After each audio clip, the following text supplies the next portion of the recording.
أعوذ بالله من الشيطان اللعين الرجيم. بسم الله الرحمن الرحيم. الحمد لله رب العالمين.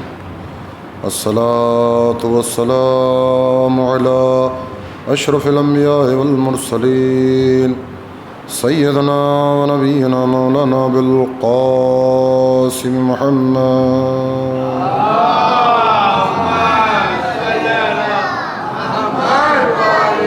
وآله الطيبين الطاهرين المعصومين المظلومين ومن يومنا هذا إلى يوم الدين. أما بعد فقد قال الله سبحانه وتعالى وقوله الحق. بسم الله الرحمن الرحيم. وكل شيء أحصيناه في إمام مبين. صلوات.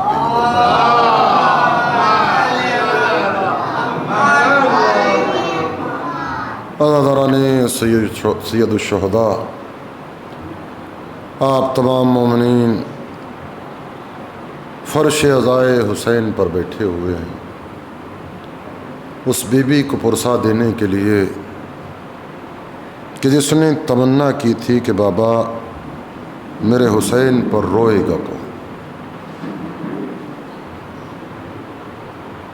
کائنات کے گوشے گوشے سے صدائے یا حسین بلند ہو رہی ہے۔ یہ لوگ گریہ و مجلس و ماتم نہیں کر رہے، بی بی کی وہ تمنا ہے جو دنیا کے گوشے گوشے سے ظاہر ہو رہی ہے۔ ارشاد رب العزت ہو رہا ہے،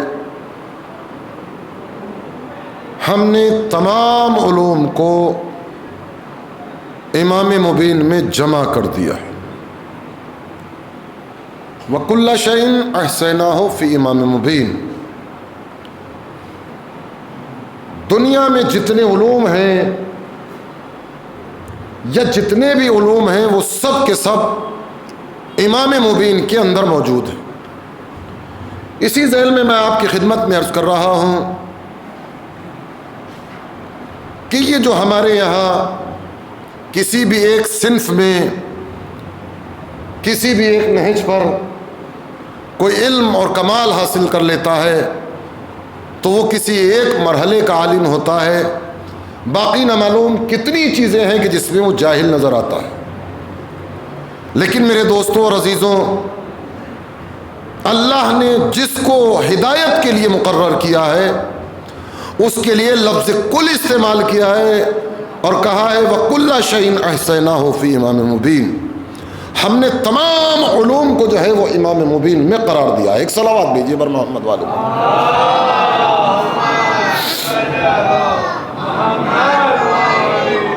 تو عزیزو، اندازہ لگایا آپ نے، دنیا کا رہبر، دنیا کا قائد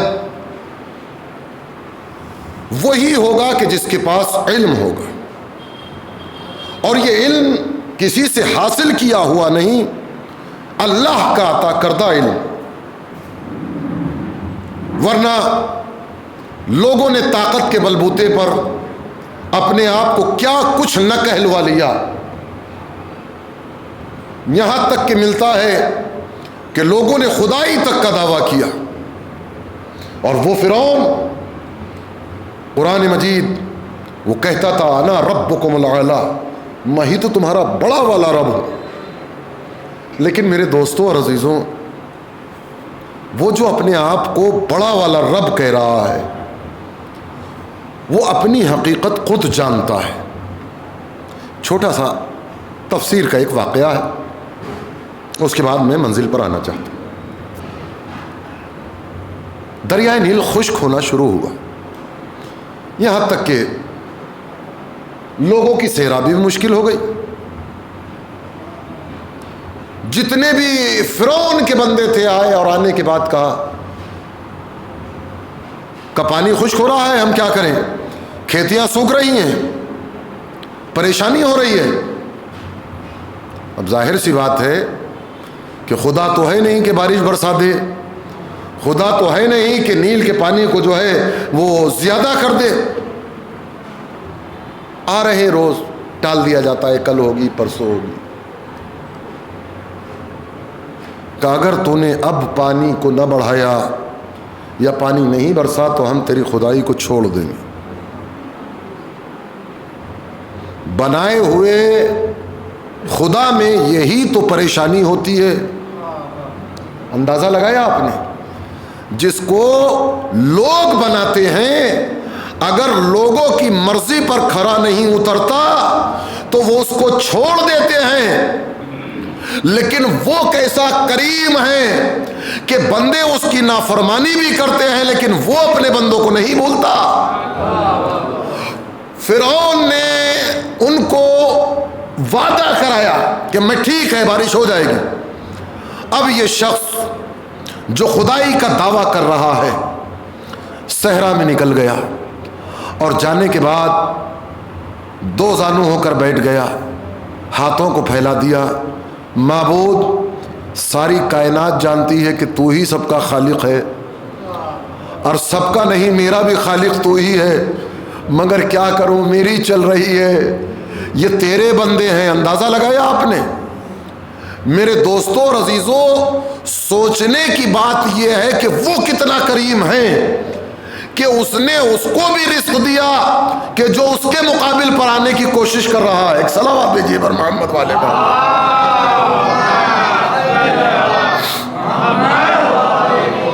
تو یہ جو فرعون بنا ہے یہ خود نہیں بنا، اس کو فرعون بنانے میں بہت سارے لوگوں کا ہاتھ تھا. اگر آپ یہ سوچ رہے ہیں کہ یزید خود یزید ہو گیا تو یزید خود یزید نہیں تھا. تاریخ پر نگاہ کرو تو آپ کو پتہ چلے گا کہ کتنے علماء نے وہ فتوے پر دستخط کیے، کتنے علماء اس کے ساتھ تھے. اور یہ علماء وہ علماء تھے کہ جن کا تعلق صرف جو ہے وہ پیٹ سے تھا، دسترخوانی مولوی تھے. سمجھے؟ جو ان سے کہہ دیا وہ انہوں نے کر دیا. لیکن میرے دوستو، جو اللہ کی طرف سے امام مقرر ہوتا ہے وہ کیسا ہوتا ہے؟ ہم نے دو گروہوں کو دیکھا. قرآن مجید کا یہ واقعہ ہے. جب حضرت موسیٰ علیہ السلام کے قتل کا منصوبہ بنا لیا فرعون نے، اور جناب حزقیل نے خبر دی ہے نا، یہ واقعہ سنا ہوا ہے، آگے کی سناتا ہوں. حضرت موسیٰ علیہ السلام اپنی قوم کو لے کر مصر سے نکل گئے. سوال یہ ہے کہ یہ جو 12 قبیلے تھے کیا سب کے سب مومن تھے؟ یہ دعویٰ کوئی نہیں کر سکتا. لیکن بڑی ناز پروردہ قوم ہے حضرت موسیٰ علیہ السلام کی. کیسے ناز ہیں، کیسے نقرے ہیں. اگر جا رہے ہیں پیاس لگ گئی، اللہ نے حکم دیا موسیٰ تمہارے پاس تو عصا ہے، مارو پتھر پر مارا، چشمہ جاری ہو گیا. اب ہر قبیلہ کے ہم پہلے پئیں گے، ہم پہلے پئیں گے. اچھا انہوں نے پہلے پی لیا تو یہ فخر و مباحت کریں گے کہ ہم نے پہلے پیا تھا. پیاسے ہیں لیکن انا نہیں جا رہی.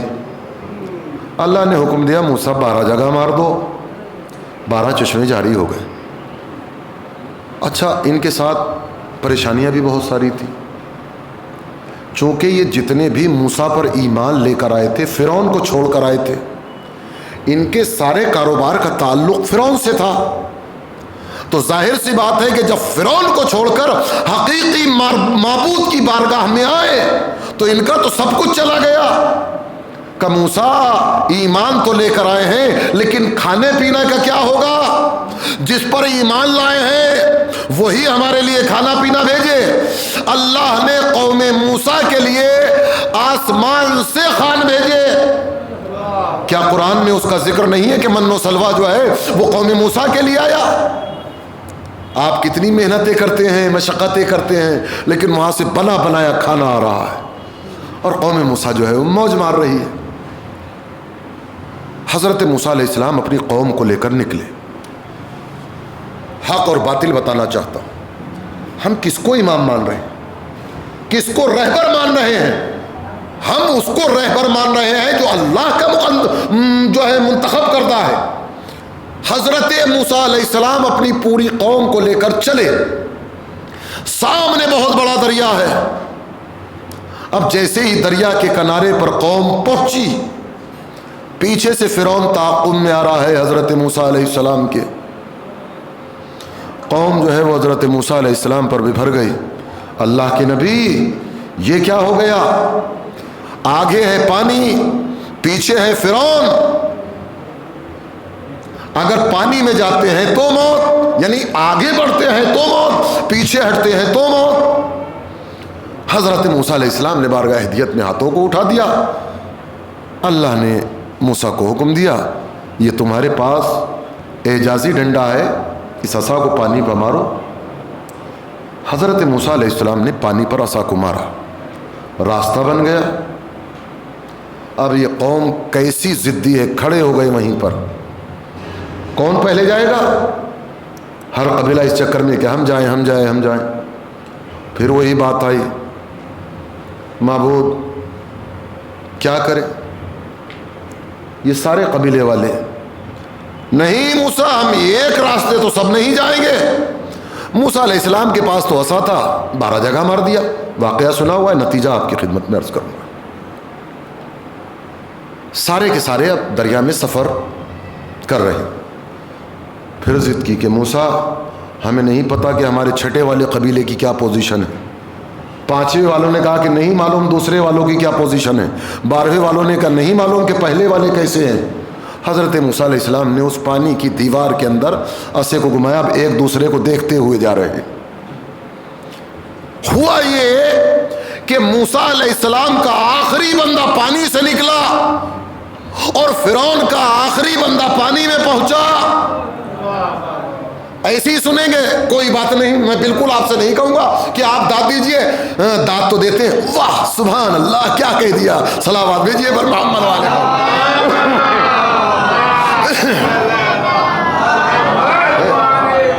بس خالی جاگ کر سن لیجئے، انشاءاللہ مزہ آئے گا. حضرت موسیٰ علیہ السلام کا آخری بندہ پانی سے نکلا اور فرعون کا آخری بندہ پانی میں داخل ہوا. تاریخ بتاتی ہے، تفاسیر بتاتی ہے کہ اللہ نے پانی کو حکم دیا تھا کہ موسیٰ والے کو چھیڑنا نہیں ہے، فرعون والے کو چھوڑنا نہیں ہے.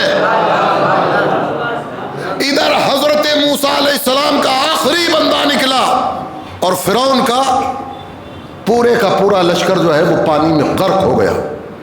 اب جب موسیٰ کی قوم پار ہو گئی، یہیں سے آپ کی توجہ چاہتا ہوں. ہم اس کے منسوس کیے ہوئے کو کیوں مانتے ہیں؟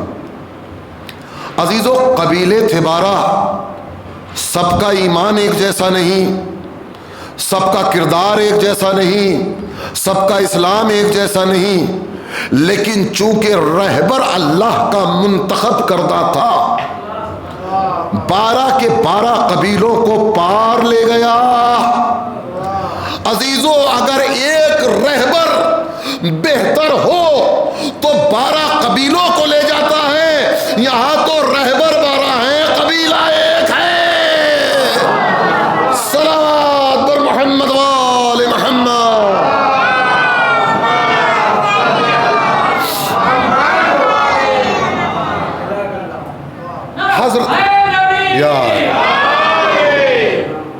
حضرت موسیٰ علیہ السلام نے اپنے بندوں کو کاؤنٹ کرنا شروع کیا، گننا شروع کیا. اب جو دیکھا تو ایک شخص چادر میں اپنے منہ کو چھپائے ہوئے بیٹھا ہے. یہ کون ہے؟ موسیٰ علیہ السلام چلتے ہوئے وہاں تک گئے. دیکھا یہ کون ہے؟ یہ تو سامری ہے. آپ کو معلوم ہے سامری کون تھا؟ یہ تھا فرعون کا سرکاری جادوگر. فرعون کی خدائی کو اگر کوئی نہیں مانتا تھا تو یہ اپنے جادو کے ایسے کرتب دکھاتا تھا کہ وہ فرعون کی خدائی کو مان لیتا تھا. اندازہ لگایا آپ نے؟ وہ فرعون کی خدائی کو مان لیتا تھا. یہ وہ حضرت موسیٰ علیہ السلام جب نیل پر آ کر رکے تو یہ بھی پیچھے پیچھے آ رہا تھا. یہ کہتا ہے حضرت موسیٰ علیہ السلام سے کہ موسیٰ جب تم نے دریا پر عصا مارا میں سمجھ گیا, میں نے اسی وقت فیصلہ کیا, اپنے کردار بد کو چھوڑ دیا اور تمہارے اوپر ایمان لے کر آ گیا. عزیزوں یہ کہہ رہا ہے میں ایمان لے کر آ گیا. اب یہ تو بعد میں پتہ چلے گا کہ اس کا ایمان کیسا تھا. لیکن میرے دوستوں اور عزیزوں, اس نے پیچھے چھوڑا اپنے کردار کو, ایمان لے کر آیا موسیٰ پر, پار ہو گیا. یہ بھی اتنا گناہگار لیکن ایمان لے کر آیا اللہ کے منتخب کردہ پر. کہ تو یہاں آیا کیسے؟ کہ موسیٰ علیہ السلام جب تم چلے اور دریا نے تمہارے لیے رستہ پیدا کر دیا تو میں تمہارے پیچھے پیچھے چل رہا تھا, لیکن میں چاہتا تھا کہ تمہارے ساتھ ہو جاؤں. تو جیسے ہی میں تمہارے گھوڑے کے قریب آیا میں نے دیکھا کہ تمہارے آگے آگے بھی کوئی ہے. پوچھو تو جا کر تاریخ سے کہ وہ آگے جانے والا کون تھا. تو ہر تاریخ, میں اپنی تاریخوں کی بات کر رہا ہوں لیکن حوالہ جو ہے وہ دوسروں کی تاریخ سے دوں گا. حضرت موسیٰ علیہ السلام کے آگے آگے بھی کوئی ہے تو موسیٰ کے آگے کون ہو سکتا ہے؟ ارے یہ وہی ہوگا جس نے ابراہیم کو آگ سے نکالا تھا, جس نے نوح کے سفینے کو بچایا تھا, جس نے ابراہیم کے ہاتھ میں چھری ہونے کے باوجود اسماعیل کو بچایا تھا. لیکن عزیزان گرامی صلوات بھیجیے محمد سرکار, یہاں پانی لے کے آ جا بیٹا. یا اللہم صلی علی محمد وعلی محمد وعجل. اندازہ لگایا آپ نے, اس کے آگے آگے بھی کوئی تھا. یہ کون تھا؟ لیکن تمام مکاتب فکر کی تاریخوں میں لکھا ہوا ہے کہ وہ حضرت جبرائیل علیہ السلام تھے. جبرائیل تھے. چھوڑیے کوئی بات نہیں, ہم اسی بات کو مانے لیتے ہیں. جبرائیل تھے اور یہ جو ہے وہ پار ہو گیا, بات ختم ہو گئی. آگے چلنے کے بعد یہی جو بنی اسرائیل تھے ان کے اندر پھر خرابیاں پیدا ہوئیں اور یہ پھر جو ہے اپنی اپنی مشکلات میں گھرنے لگے. اور انہوں نے جو ہے وہ کب حضرت موسیٰ علیہ السلام طور پر گئے ہوئے, 30 راتوں کا وعدہ تھا, 40 میں چینج ہو گئی. جب حضرت موسیٰ علیہ السلام 31ویں دن نہیں آئے, اب اس نے جو ہے وہ قوم کو ورغلانا شروع کر دیا. کس نے؟ یہی سامری. اس نے سونے کا پگھلانے کے بعد ایک بچڑا بنایا اور لوگوں کو جمع کرنے کے بعد کہا دیکھو یہی تمہارا خدا ہے. دلیل کیا ہے؟ کہا تم اس سے بات کرو, یہ بولے گا, تمہاری باتوں کا جواب دے گا. اچھا وہ بولتا بھی تھا, جواب بھی دیتا تھا. یہ تو آپ کو معلوم ہے کہ یہ جادوگر ہے. یہ تو نہ معلوم فرعون کے کتنے بندے بنوا چکا ہے. جب حضرت موسیٰ علیہ السلام طور سے واپس آئے اور آنے کے بعد قوم کے بارے میں معلوم کیا تو حضرت ہارون علیہ السلام نے کہا کہ قوم کہاں؟ وہ تو بدل گئے. غصہ آیا حضرت موسیٰ علیہ السلام کو. معلوم ہے کیا جواب دیا؟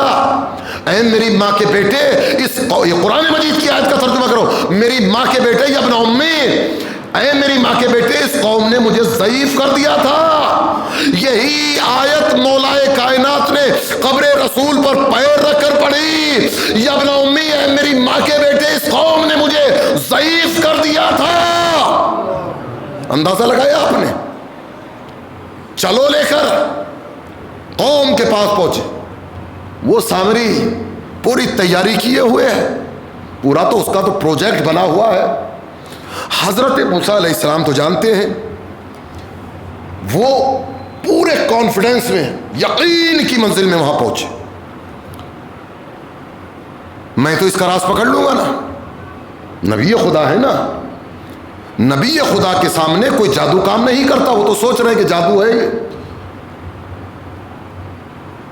ہاتھ میں عصا ہے، تھر تھر کانپ رہا ہے یہ سامری. مارنا مت. کہا کیا کیا تو نے؟ کہا دیکھ لو آنکھوں سے، بات کر کے دیکھ لو اس سے، میں نے توڑا، یہ تو قوم ہے. حضرت موسیٰ علیہ السلام کے سامنے وہ بچڑا بولا. حضرت موسیٰ علیہ السلام سوچنے پر مجبور ہو گئے کہ یہ جادو تو نہیں ہے. سامری کو پکڑ لیا. بتا یہ تو نے کیسے کیا؟ جواب دینا، یہ تو نے کیسے کیا؟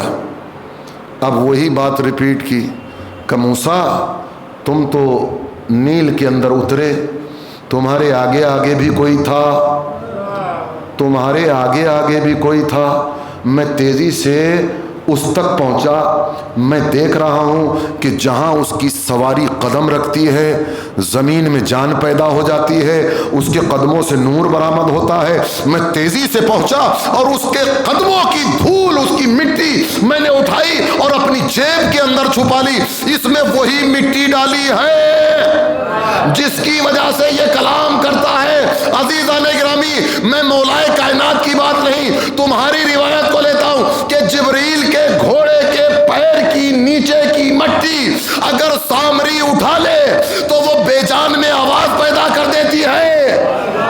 یہ جبریل کے گھوڑے کی سواری کی اہمیت ہے، لیکن جو فخر جبریل ہے وہ حسین اور اس کا ذوالجلال. صلوات بر محمد وآل محمد.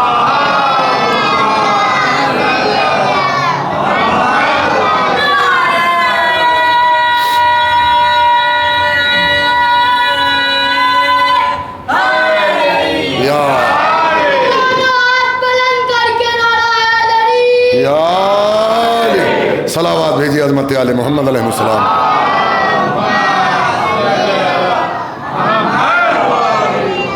اندازہ لگایا تو یہ جو انبیاء، دیکھیے بات یقین کی ہے، کس کا ایمان، کس کا یقین اس منزل پر ہے.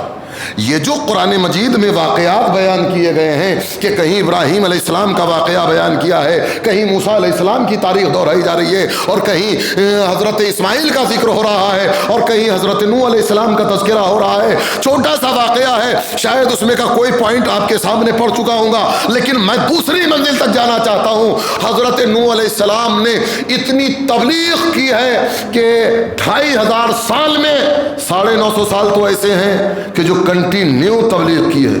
ابھی قبلہ نے پڑھا اتنے پتھر مارے جاتے تھے کہ پتھروں میں چھپ جاتے تھے، ایسی تبلیغ. لیکن قوم نہیں سدھری. آوازیں بارگاہ قدرت میں ہاتھوں کو بلند کر دیا، معبود اب ان پر عذاب نازل کر دے. بہت وقت لیا عذاب نے. کشتی بناؤ، اس کے لیے پہلے پیڑ لگوائے گئے. اب حضرت نوح علیہ السلام جو ہے وہ کشتی بنا رہے ہیں اور لوگوں کو بتا رہے ہیں جو ایمان لے کر آئے ہیں. حضرت نوح علیہ السلام کشتی بنا رہے ہیں اور لوگ جو ہیں وہ حضرت نوح علیہ السلام کا مذاق بھی اڑا رہے ہیں. اور یہ لوگ بعد میں اڑا رہے ہیں، بات سب سے پہلے گھر سے شروع ہوئی. بیوی ہے، نوح یہاں کہاں پانی رکھا ہے، اتنی بڑی کشتی بنا رہے ہو، جلدی جلدی بات کو سمیٹ دوں. کشتی بن کر تیار ہو گئی. 500 سال کا عرصہ لگا کشتی بنانے میں، 500 سال کا عرصہ کشتی بنانے میں لگا. لیکن حضرت نوح علیہ السلام روز بنا رہے ہیں. ایک ضعیفہ ہے جو روز آتی ہے اور آنے کے بعد نوح کشتی تیار نہیں ہوئی. اب جب روز آ رہا ہے سینکڑوں سال سے، ایک دن نبی خدا نے کہا کہ بیوی جس دن تیار ہو جائے گی اللہ کا حکم ہوگا ہم تمہیں بلا لیں گے. اب یہ اللہ کے نبی کی بات پر مطمئن ہو کر چلی گئی. اب اللہ کا حکم ہوا کہ نوح مخلوقات خدا سے ہر ایک کا ایک ایک جوڑا رکھ لو تاکہ مخلوق کی نسل ختم نہ ہو جائے. حضرت موسیٰ علیہ السلام نے، حضرت نوح علیہ السلام نے جیسے ہی آواز پروردگار سنی، ہاتھوں کو بلند کر کے کہا معبود میں مخلوقات کے جوڑوں کو تو کشتی میں جگہ دے دوں گا، لیکن تو بہتر جانتا ہے کہ اگر میں گائے کو رکھوں گا تو شیر ہے، بھیڑ کو رکھوں گا بھیڑیا ہے، کبوتر کو رکھوں گا تو لومڑی ہے، بلی ہے، یہ ایک دوسرے کے فطری دشمن ہیں کہ نہیں؟ تو اتنی اطمینان سے کیوں سن رہے؟ ایک دوسرے کے فطری دشمن ہیں۔ آواز قدرت آئی کہ نوح سفینے میں تم لے کر آؤ، ان کی عداوت کو میں محبت میں بدل دوں گا۔ آج دنیا کے اندر بہت سے نعرے بلند ہو رہے ہیں، اتحاد کرو، اتحاد کرو، اتحاد کرو۔ بے شک اتحاد بہت عظیم چیز ہے، لیکن وہ پلیٹ فارم تو بتاؤ کہ جہاں پر پہنچنے کے بعد سب متحد ہو جائیں۔ کوئی ایسا پلیٹ فارم تو بتاؤ کہ جہاں پر آنے کے بعد ایک دوسرے کا خوف نکل جائے۔ تو سرکار دو عالم نے کہا مثل اہل بیت کمثل سفینۃ نوح، میرے اہل بیت کی مثال سفینہ نوح کی مانند ہے۔ ارے سفینے میں آ جاؤ، اگر فطری دشمن بھی ہوگے تو اللہ تمہاری عداوت کو محبت میں بدل دے گا۔ صلوات بر محمد و آل محمد۔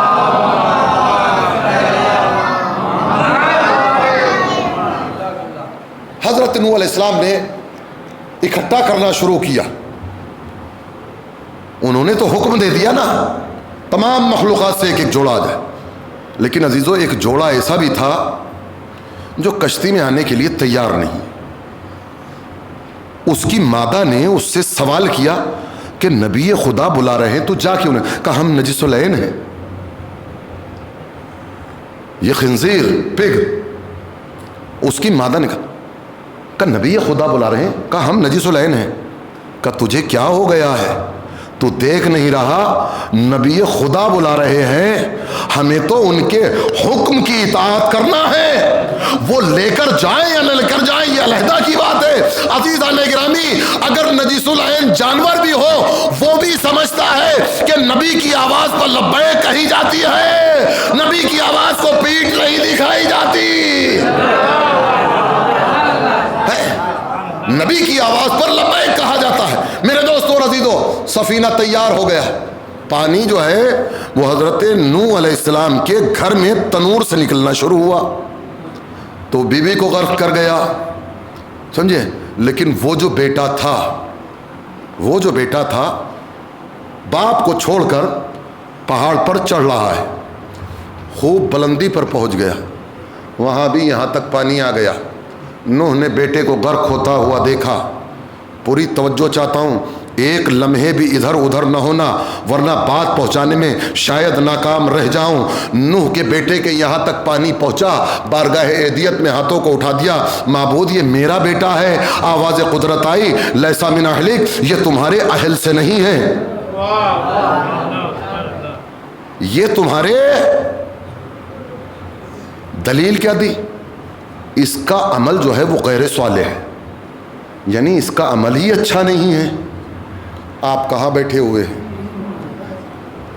اگر نبی کی اطاعت نہ ہو، نہیں اور آسان کرو، اگر نبی کی اطاعت نہ کی جائے، نبی کی فرما برداری نہ کی جائے، تو ایمان مسلمان ہونا، مومن ہونا تو دور کی بات۔ ارے مومن ہونا، مسلمان ہونا تو دور کی بات، رشتے سے ہی کینسل کر دیا جاتا ہے، رشتے ہی سے نکال دیا جاتا ہے۔ اب ہم سے نہ کہنا کہ نبی نے آواز دی وہ بہت بڑے تھے، ارے بہت بڑے تو بعد میں ہوں گے، پہلے تو رسول کے قرآن مجید کے اس قول سے پتہ چلتا ہے رشتہ ہی کینسل ہو گیا۔ صلوات بر محمد و آل محمد۔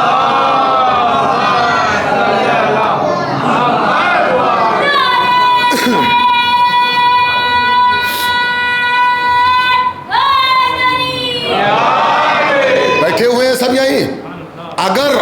اگر عمل صالح نہ ہو تو سگا بیٹا ہو اہل سے نکال دیا جاتا ہے، اگر عمل صالح نہ ہو تو سگے بیٹے کو کینسل کر دیا جاتا ہے۔ اب اس عظیم ہستی کے لیے میں کیا کہوں جس کو شہزادی کونین نے اپنا بیٹا کہا۔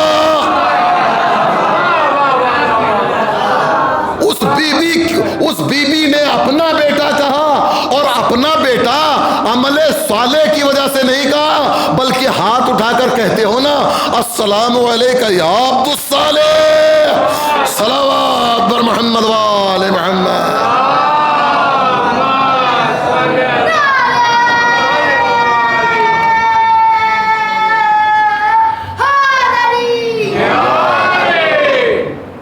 بحث ہوتی ہے جناب، اور میں تو کبھی نہ کبھی جو ہے وہ جواب تھوڑا بہت تو دینے کی کوشش کرتا ہی ہوں۔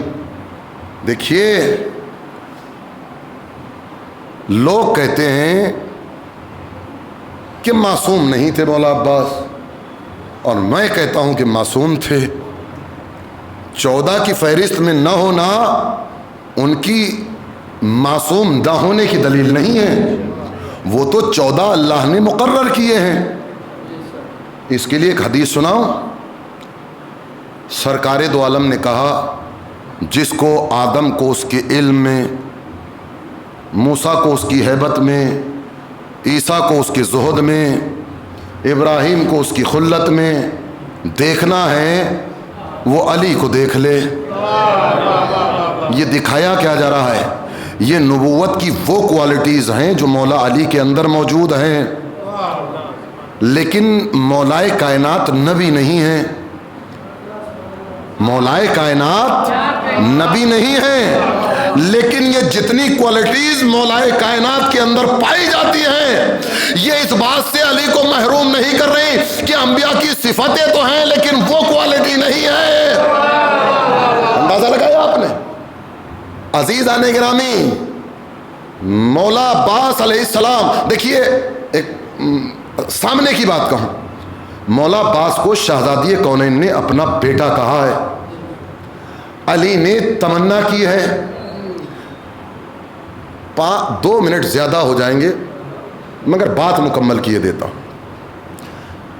سرکار دو عالم کے چچا عباس ابن مطلب بعد سرکار دو عالم مولائے کائنات کے پاس آئے، اور آنے کے بعد کہا یا علی ورثہ چاہیے۔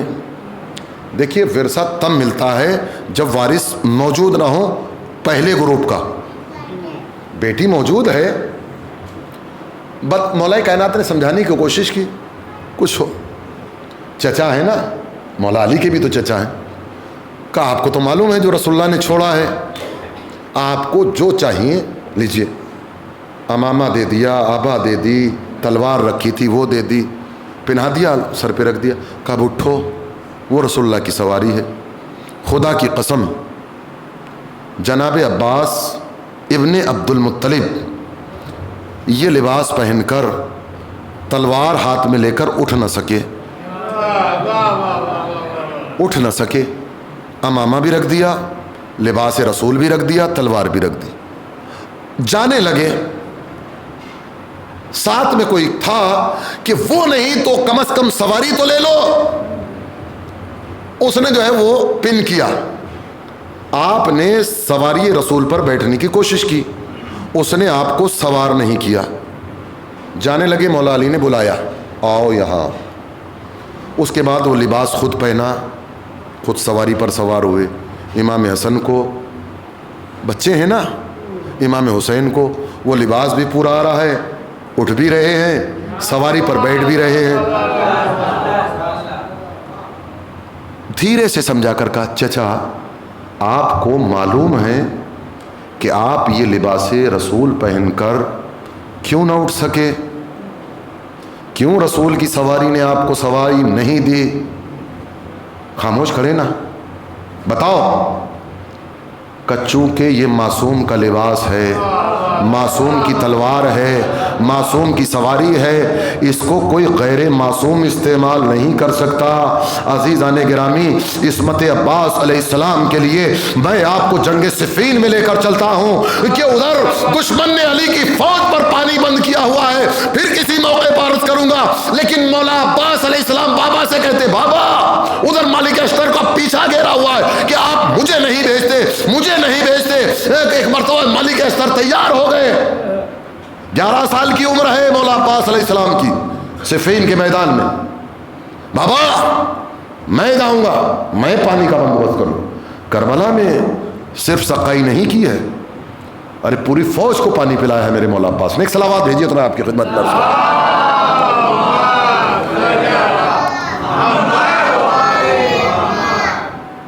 11 سال کی عمر ہے. علی نے اپنے لال کو خیمے میں لیا، وسط خیمہ میں بٹھا دیا، اپنی ابا اتاری، عباس کو پہنا دی، امامہ اتارا، عباس کے سر پر رکھ دیا، زرہ اتاری، عباس کو زرہ پہنائی. 11 برس کی عمر میں زہرا کی دعا کے جسم پر شیر خدا کی زرہ چست آئی. اب جو شیر نے انگڑائی لی تو زرہ کی کڑیاں ٹوٹی، کڑیاں ٹوٹی تو علی کو اپنی جوانی یاد آئی، جوانی یاد آئی تو محمد حنفیہ سے کہا میرے لال نقاب لے آؤ کہیں میرے چاند کو نظر نہ لگ جائے. میں نے تو بات تمام کر دی. کیا کہا تھا عباس سے؟ چچا اس کے لیے آپ معصوم کا لباس پہن کر کھڑے نہیں ہو سکے چونکہ یہ معصوم کا لباس ہے. میں نے دیکھا اگر عباس معصوم نہ ہوتے تو رسول کا لباس پہن کر کیسے کھڑے ہو جاتے. صلوات محمد وآل محمد.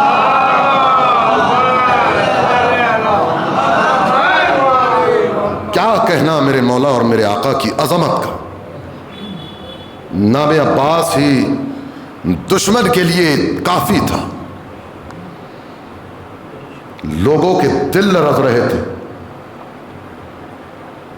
خوف سے نیند نہیں آتی تھی، اور وہ اعتراف کرتے تھے کہ جب تم حسین کے ان جانثاروں کا مقابلہ نہیں کر سکتے، اگر اکبر آ گئے تو کیا ہوگا، عباس آ گئے تو تمہاری کیا کیفیت ہوگی.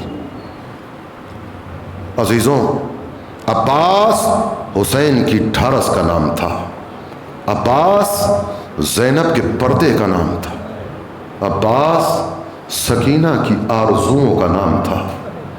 جب تک عباس زندہ رہا کسی میں اتنی ہمت و طاقت نہیں تھی کہ حسین کی طرف نگاہ اٹھا کر دیکھ لیتا.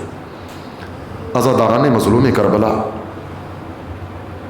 مولا عباس کی قبر سے متعلق زائرین کا ایک واقعہ چھوٹا سا ہے، اسی پر مسائب تمام کیے دیتا.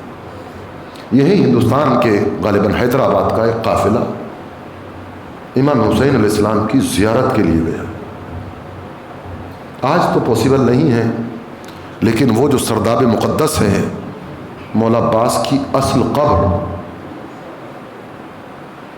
پہلے رسائی تھی، لوگ چلے جایا کرتے تھے، لیکن عزاداران مظلوم کربلا یہ قافلہ سرداب مقدس میں پہنچا. کسی کو کوئی بے ہوش ہو گیا، کسی نے اپنے سر و سینے کو پیٹنا شروع کر دیا. واہ عباسا و مظلومہ، سوال کر دیا یہ اتنی چھوٹی سی قبر کیسی ہے. عزاداران مظلوم کربلا، یہی سوال تو زینب نے سید سجاد سے کہا تھا، اے میرے لال سجاد، میرا بھیا عباس تو عرب کے سب سے بڑے مرتجز گھوڑے پر بیٹھتا تھا تو اس کے پیر خط کھینچتے چلے جاتے تھے. اے میرے لال، یہ میرے بھیا عباس کی اتنی چھوٹی سی قبر کیسے ہے؟ معلوم ہے سید سجاد نے کہا پھوپھی اماں، جب میرا بابا میرے چچا کے پاس سے پلٹا، ارے یہ سارے دشمن سمٹ آئے، ہر ایک نے اپنی یداوا میرے چچا کے لاشے سے نکالی، سب نے تلواریں، میرے چچا کی لاش کے ٹکڑے میں نے ان کو جمع کر کے. عزاداران مظلوم کربلا، بہت گریا ہو رہا تھا، بہت رو رہے تھے. اتنے میں ایک عزادار نے اپنے بیگ سے ایک بوتل نکالی اور نکالنے کے بعد اس پانی سے بھر لی جو عباس کی قبر کا طواف کر رہا تھا. زیارت کر کے یہ قافلے والے باہر آ گئے. سب نے اس زائر سے کہا ماشاءاللہ، خدا تمہیں سلامت رکھے، تم نے بہت اچھا کام کیا کہ تم نے پانی بھر لیا. اگر ہمیں خیال ہوتا ہم بھی پانی کے لیے کوئی نہ کوئی انتظام کرتے، لیکن اتنا یاد رکھنا تھوڑا سا پانی دے دینا، کسی کی شفا کے لیے چاہیے، متبرک ہے نا، کسی کی شفا کے لیے چاہیے. ہر ایک نے پانی مانگنے کی خواہش کی. یہ زائر کہتا ہے کہ بھائی دیکھو پانی تو میں کسی کو نہ دوں گا۔ اب جب ایسی بات کی تو ہر ایک کو، بڑا مغرور آدمی ہے، بہت بھاری بن رہا ہے، ایسی باتیں ہوتی ہیں نا۔ اگر ہمارے پاس بوتل ہوتی تو کیا ہم نہ بھر لیتے؟ ان کی یہ ساری باتیں سنتے سنتے یہ اپنی قیامگاہ تک پہنچے۔ وہاں جانے کے بعد اس زائر نے تمام زائرین کو اکٹھا کر کے کہا کہ دیکھو بھائیو، یہ میرا جتنا ساز و سامان ہے، جو کچھ اثاثہ ہے، جو میرے پاس پیسے ہیں، یہ سب لے لو، اور میں پورے قافلے میں تمہارا خدمت گار بن کر رہوں گا، غلاموں کی طرح تمہاری خدمت کروں گا، لیکن بھائیو پانی مت مانگنا۔ اب اس طرح کی بات کی تو دوبارہ کسی نے پانی نہیں مانگا۔ نہیں معلوم کیا بات ہوگی، ہر ایک یہ سوچ کر بات ختم ہو گئی۔ لو عراق کی زیارتیں تمام ہو گئی، قافلہ سیریا پہنچ گیا۔ شام میں جیسے ہی بی بی کے حرم میں یہ زائرین پہنچے، ایک عجیب سما تھا۔ وہ پیاسی بچی، وہ حسین کی یتیمہ، وہ مظلومہ، عزاداران مظلوم کربلا، کوئی زری سے لپٹ گیا، کوئی صحن میں لبل جو ہے وہ غش کھا کر گر گیا، لیکن سب نے دیکھا کہ یہ زائر دوڑتا ہوا بی بی کی زری تک پہنچا، بیگ سے بوتل کو نکالا، زری کے پاس لے کر کھڑا ہو گیا۔ بی بی، چچا نے پانی بھیجا ہے۔ یہ زائر سمجھے بھائی ہم نہ جانتے تھے تو بی بی کے لیے پانی لے کر آیا، لیکن ہائے سکینہ جسے پانی میسر نہ ہوا، سکینہ کی پیا۔ وسيعلم الذين ظلموا أيام منقلبا ينقلبون إلهي بحق الزهراء وأبيها وبالها۔ معبود یہ حسین مظلوم کے عزادار ہیں، ان کی حوائج کو پورا فرما، پریشان حال ہیں ان کی پریشانی کو دور فرما، مقروض ہیں انہیں قرض سے نجات عطا فرما، جو مناد بے اولاد ہیں ان کو اولاد صالح عطا فرما، صاحبان اولاد کی اولاد کو پرمان چڑھا۔ معبود ہمارے گناہ کبیرہ و صغیرہ کو معاف فرما۔ ائمہ معصومین علیہ السلام کے صدقے میں حاضرین کی تمام حوائج شریعہ کو پورا فرما۔ یہ معبود شکستہ پہلوے زہرا کا واسطہ جنت البقیع کی تعمیر کے اسباب فراہم فرما۔ معبود حجت آخر کے ظہور میں تعجیل فرما، ہم کو ان کے اعوان و انصار میں شمار فرما۔ ربنا تقبل منا انک انت السمیع العلیم۔ ماتم حسین۔